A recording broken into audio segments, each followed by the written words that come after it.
জিলিং সারেং মানে গ্রামটার নাম শুনলেই গায়ে দেখো আমার কাঁটা দিয়ে দিচ্ছে। ওই যে দেখতে পাচ্ছ কত দূরে একটা ঝিল আছে, আর এখান থেকে ওই রাস্তা হয়ে গ্রামটা যেতে হবে, আর এইটুকু যাওয়ার জন্য আমাকে 15 কিলোমিটার অতিক্রম করতে হবে।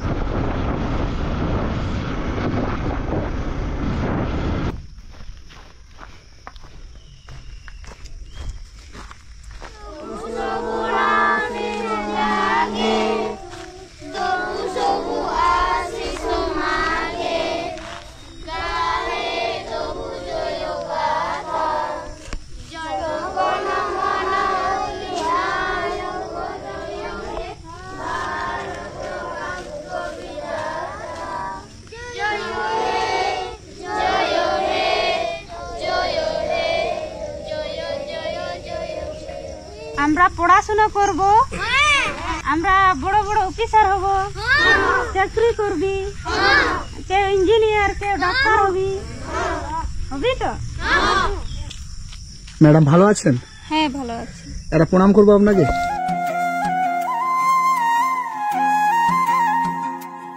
বাচ্চাটি কার? আমার। বাচ্চাটি আপনার? হ্যাঁ। কি নাম? খেরওয়াল মুর্মু। খেরওয়াল? হ্যাঁ, KHWRAL খেরওয়াল মুর্মু। এইগুলি আপনার স্টুডেন্ট? হ্যাঁ। এই জায়গাটার কি নাম? জিলিং সেরেং। জিলিং সেরেং? হ্যাঁ। এটা স্কুল? হ্যাঁ। কে বানিয়েছে? আমরা। আপনারা? হ্যাঁ। এই গ্রামেতে কতগুলো বাড়ি আছে? মোটামুটি 95টি। 95টা? হ্যাঁ। আর 95টা বাড়ির বাচ্চা এইগুলো? হ্যাঁ। এই সব বাচ্চাদেরকে আপনি এখানে পড়ান? হ্যাঁ। কত করে টাকা দেয়? বেতন পান আপনি? না। বেতন পান না? না। এই বাচ্চাটার কত মাস বয়স? 2 মাস। 2 মাস বয়স? হ্যাঁ।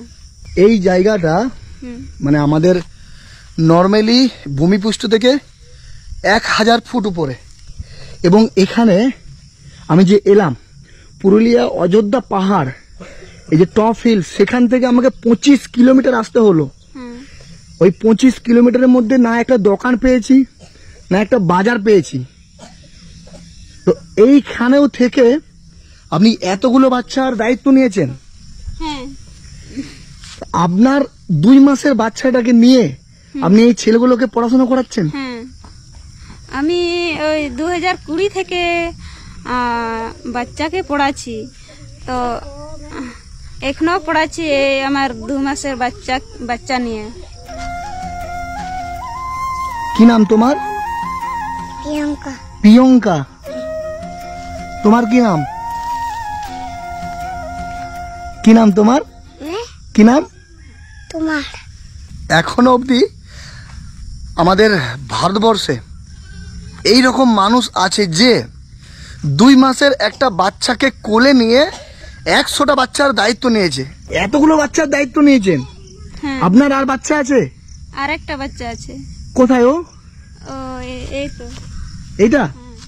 এটা আপনার বাচ্চা? মানে সব বাচ্চার সাথে সাথে আপনার বাচ্চাও শিক্ষিত হয়ে উঠছে। তো এই যে এতগুলো বাচ্চার দায়িত্ব নিয়েছেন, কেন, কি দরকার ছিল ছোট্ট একটা বাচ্চাকে কোলে নিয়ে এই যে সকালবেলা ভোরবেলা উঠে আপনি এতগুলো বাচ্চাকে এই পড়াশোনার দায়িত্ব নিয়েছেন, সেটা কেন, কি দরকার ছিল সমাজে এত কিছু করার? এখানে মানে পড়াশোনা বলতে কিছুই জানতো না বাচ্চারা বা মা বাবারাও, তার জন্যে আমি ভেবে চিন্তে আমি বাচ্চাকে পড়াচ্ছি। তোমরা ভালো আছো? বাংলা বুঝতে পারছো? তোমাদের কি ভাষা ভালো লাগে, আদিবাসী ভাষা না বাংলা ভাষা? আসলে ইনারা আদিবাসী, এবং যে যে জাতের যে ভাষায় যারা বড় হয়েছে তাদের কাছে সেই ভাষাটাই বড়।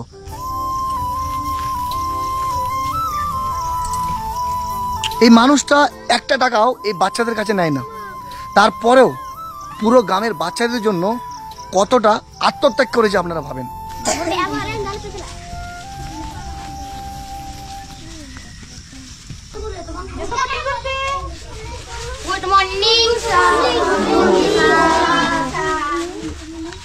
Good morning. আচ্ছা বসো, তোমরা সবাই বসো। ম্যাডাম, এই সময় এসে আপনাকে আমি বিরক্ত করছি না তো? না, বিরক্ত না। এ ও বি সি এ ওয়াই। আপনারা ভাবেন যে আজকে প্রকৃত শিক্ষকের দর্শন পেয়ে গেলাম। এটাতে সামান্য কিছু আছে আমার তরফ থেকে, এটা রাখবেন। আমাদের ভারতবর্ষের প্রত্যেকটা মহিলাকে আপনি দেখিয়ে দিলেন যে সকালবেলা উঠে শুধু রিল বানানো আমাদের কাজ নয়, সকালবেলা উঠে রাস্তায় নাচা আমাদের কাজ নয়। একটা মানুষ চাইলে অনেক কিছু পারে, একটা মহিলা চাইলে অনেক কিছু পারে। ম্যাডাম, আপনার বাড়িও তো কাছাকাছি, হ্যাঁ, তো আপনার বাড়িতে কে কে থাকে? আমার স্বামী, আমার দুটো বাচ্চা আর আমার শ্বশুর আছে। তো আপনার স্বামী, আপনার শ্বশুর, এনার আছে, শাশুড়ি নেই? না, তাহলে বাড়ির কাজগুলো কে করে? আমি করি। আপনি করেন? হ্যাঁ। আপনার হাজবেন্ড কি করে? আপনার বর? উনি চাষবাস করে। একটু আপনার হাজবেন্ডের কাছে আমরা যাবো, দিয়ে আবার এখানে আপনার কাছে আসবো। কেউ নিয়ে যেতে পারবে? হ্যাঁ, হ্যাঁ। সঞ্জিত, ওকে উঠাই দিন। সঞ্জিত কে আছে? তুমি একটু নিয়ে যাবে? চল।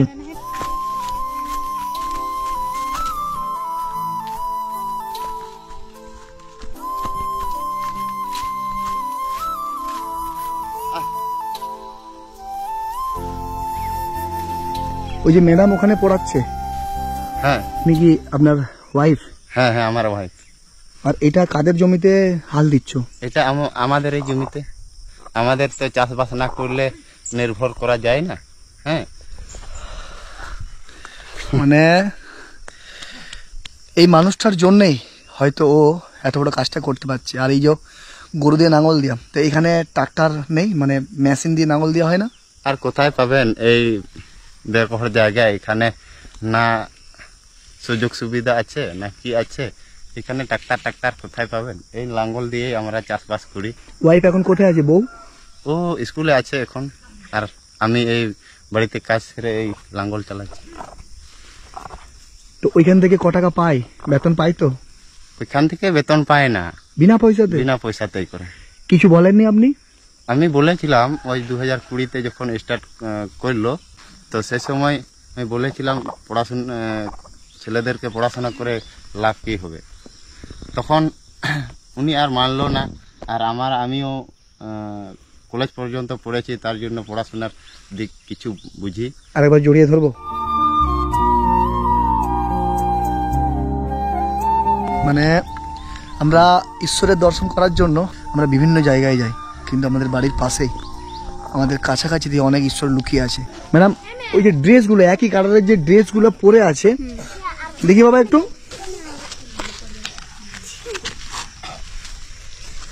এই ড্রেসগুলো কারা দিয়েছে? কোথায় পেলেন আপনি? এগুলো ওই কলকাতার লোকেরা দিয়েছে। মানে এখানে কি ঘুরতে এসেছিল? হ্যাঁ, ঘুরে দেখার পরে দিয়েছে? হ্যাঁ।